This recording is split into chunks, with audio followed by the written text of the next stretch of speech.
নমস্কার। আজকে আমরা মকর রাশির বিষয় নিয়ে কথা বলব। আপনি মকর রাশির একজন মানুষ। আপনারও কি বেশ কিছু সমস্যা চলছে জীবনে? কখনো আর্থিক সমস্যা, কখনো পারিবারিক সমস্যা, কখনো বিবাহিত জীবনকে নিয়ে সমস্যা, কখনো যারা পড়াশোনা করছে মকর রাশির ছেলেমেয়েরা তাদের পড়াশোনা কেন্দ্রিক সমস্যা। মকর রাশির মানুষরা নানান রকম সমস্যার কিন্তু অনেকের সঙ্গে কথা বলে আমরা অনেকে তো চেম্বারে আসে এবং এটা বুঝতে পারছি যে মকর রাশি কিন্তু বেশ কিছু সমস্যার সম্মুখীন হচ্ছে। স্ট্রাগল বেড়ে যাচ্ছে, সঠিক কর্মপ্রাপ্তির সমস্যাও চলছে কিছু কিছু মকর রাশির ক্ষেত্রে। এবং মকর রাশির মানুষরা বলছে যে দাদা সংসারের খরচা প্রচণ্ড বেড়ে গেছে, কিন্তু ইনকামটা সেভাবে হচ্ছে না। হ্যাঁ, আজকে আমি বলবো যে এই যে সমস্যা, বিভিন্ন সমস্যা, আরো অনেক রকম সমস্যা হতে পারে, এই সমস্যাগুলো কেন হচ্ছে এবং এই সমস্যা থেকে আপনি কিভাবে বেরিয়ে আসতে পারবেন, তার জন্য আমি কিছু ক্রিয়া দেব। 3টি ক্রিয়া বলবো, সেই 3টি উপায়, বিশেষ করে ক্রিয়া নয় উপায় বলবো। এই 3টি উপায় করে আপনি কিন্তু নিজের সমস্যা থেকে পুরোপুরি বেরিয়ে আসতে পারবেন না, তবে এই সমস্যার হাত থেকে কিছুটা হলে তো আপনি রক্ষা পাবেনই পাবেন। মকর রাশির 3য় স্থানের মধ্যে মকর রাশির অধিপতি শনি, সেই শনি বক্রী হয়ে অবস্থান করছে।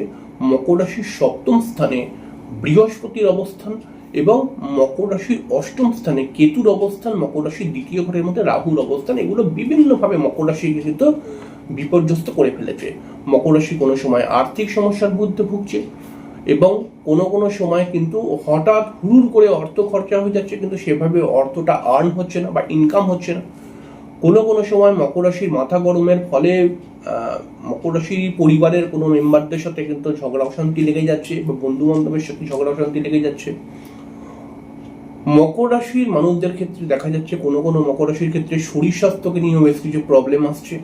মকর রাশির মানুষদের মধ্যে কিন্তু অলসতা বৃদ্ধি পেয়ে গেছে। যেই মকর রাশির সংঘর্ষের একজন মানুষ, যারা লড়াই করে চলতে পারে, তাদের মধ্যেও কিন্তু এখন দেখা যাচ্ছে অলসতা। এবং মকর রাশির সব থেকে বড় প্রবলেম, যারা বিবাহিত জীবনে রয়েছে তাদের হাজব্যান্ড ওয়াইফের মধ্যে প্রচন্ড বন্ডিং প্রবলেম কিন্তু তৈরি হচ্ছে। এই বৃহস্পতির কারণে কিন্তু এটা তৈরি হচ্ছে এবং কোনো সময় আপনার পার্টনার আপনাকে প্রচন্ড ডমিনেট করতে পারে উল্টোপাল্টা কথা বলে। এই যে সমস্যাগুলো আসছে, এই সমস্যাগুলোকে নিবারণ করতে গেলে পারে বা এই সমস্যার হাত থেকে কিছুটা বাঁচতে গেলে আমি 3টি উপায় বলছি। এই উপায়গুলি কিন্তু অবশ্যই করুন এবং করলে পারে আপনার সমস্যা যত বড় হতে পারতো তত বড় হবেই না কোনোভাবে, এবং আপনি যে সমস্যার মধ্যে বর্তমান সময়ে রয়েছেন সেই সমস্যা থেকে কিন্তু আপনি বেরিয়ে আসতে পারবেন। তাহলে ভালো করে উপায়গুলিকে শুনে নিন। প্রথমে কি করবেন? প্রথমে কালো তিল জোগাড় করুন, অর্থাৎ 100 গ্রাম কালো তিল নিন। 100 গ্রাম কালো তিল একটা জায়গায় রেখে দিন, আপনার বাড়ির বা একটা কৌটোর মধ্যে রেখে দিন। ওই তিল সোমবার থেকে শুরু করবেন। সোমবার থেকে একটুখানি করে এই 3টি আঙুল দিয়ে এই 3টি আঙুল দিয়ে 1 চিমটি তুলবেন। তুলে আপনি প্রত্যেক দিন শিবের মাথায় ওই তিল দেবেন বা গঙ্গা জলের মধ্যে ওই তিলটা মিলিয়ে দেবেন। তিলটা মিলিয়ে শিবের মাথায় দেবেন। তবে এই ক্রিয়াটি করার আগে অবশ্যই হাতের মধ্যে জল নেবেন। হাতের মধ্যে জল নিয়ে আপনি ভোলেনাথকে বলবেন যে হে ভোলেনাথ, আমি এই তিল জল আপনাকে সমর্পণ করব 1 মাস ধরে। এর বদলে আপনি আমাকে আশীর্বাদ দিন যাতে আমি এই সমস্যা থেকে খুব তাড়াতাড়ি উত্তীর্ণ হতে পারি এবং সুস্থভাবে জীবনযাপন করতে পারি। মানসিক, শারীরিক এবং আর্থিক সমস্ত রকম সুস্থভাবে আমি যেন জীবনযাপন করতে পারি। এটা বলবেন কিন্তু বাংলা ভাষায়। দেখবেন এই ক্রিয়াটি কিন্তু খুব ভালো কাজ দেবে। এটা খুব ভালো ক্রিয়া এবং এটি কিন্তু সোমবার থেকে শুরু করবেন, ঠিক আছে? 2য় নম্বর ক্রিয়া বলছি, এই ক্রিয়াটাও 3টি ক্রিয়াই আপনাকে করতে হবে। এরকম নয় 1টি করবো আর 2টি করবো না, এরকম নয়, কিন্তু 3টি ক্রিয়াই করতে হবে। 3টি খুব সরল ক্রিয়া। আরেকটি ক্রিয়া হচ্ছে কি, অল্প একটুখানি আপনাকে কি জোগাড় করতে হবে? মাসকলাই জোগাড় করতে হবে। এই মাসকলাই একটুখানি জোগাড় করে আপনি একটা পাকা কলা নেবেন। পাকা কলার মধ্যে মাসকলাইটাকে এরকম গেঁথে দেবেন, ঠিক আছে? চটকাতে হবে না, গেঁথে দেবেন, গেঁথে যাবে আরামসে।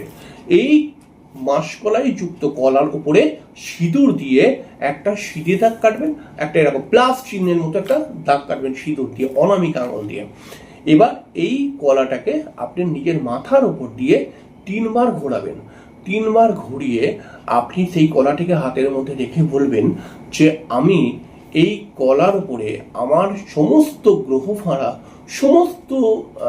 সমস্ত রকম আমার যত ফাঁড়া রয়েছে বা আমার যত সমস্যা রয়েছে, আমার মধ্যে যত নেগেটিভিটি রয়েছে, সব আমি এই কলার মধ্যে দিয়ে দিলাম। এবার এই কলাটাকে নিয়ে গিয়ে কোনো নদীর ধারে অথবা কোনো পুকুরের ধারে বা কোনো জঙ্গল টাইপের জায়গায়, ঠিক আছে, এই কলাটাকে দিয়ে আসবেন। শ্মশানের ধারে দিয়ে আসলেও হবে, ঠিক আছে। এবং এইটা কিন্তু করবেন অবশ্যই শনিবার দিনকে। তো এই ক্রিয়াটা করবেন, এই ক্রিয়াটা থেকেও কিন্তু আপনি বেশ কিছুটা লাভ পাবেনই পাবেন। এবং এরপরে আরেকটা ক্রিয়া করবেন। 3টি ক্রিয়াই কিন্তু আপনাকে করতে হবে। একটি মাটির প্রদীপ দেবেন, মাটির প্রদীপের মধ্যে ঘি দেবেন, তেল দেবেন না, কিন্তু ঘি দেবেন। ঘি দিয়ে তার মধ্যে কি করবেন, তিল দিয়ে দেবেন সেই ঘিটার মধ্যে, এবং মাটির প্রদীপটাকে জ্বালিয়ে দেবেন। এই মাটির প্রদীপটার মুখ যেন পশ্চিম দিকে হয়। এটা আপনি নিজের ছাদের মধ্যেও করতে পারেন, বারান্দার মধ্যেও করতে পারেন, মানে ঘরের বাইরে করবেন। এবং আপনি কিন্তু ওই প্রদীপটাকে জ্বালিয়ে দিয়ে আসলেন। এবার ওই প্রদীপটাকে এই শনিবার থেকে পরের শনিবার প্রত্যেক দিন, প্রদীপটা জ্বালালে পারে হাওয়া চললে তো নিভে যেতে পারে, তাই না, বা প্রদীপটা জ্বালিয়ে আসলে সারা রাত্রি জ্বলার পরেও তো নিভে যেতে পারে। তো প্রদীপটাকে প্রত্যেক দিন একটু করে ঘি দেবেন ঠিক সন্ধ্যেবেলায় 7টা নাগাদ, আর একটু তিল দেবেন, আবার ওটাকে জ্বালিয়ে দেবেন। প্রদীপটা যেন ওই একই জায়গায় থাকে, ঠিক আছে। এই 3টি ক্রিয়া আপনি করুন।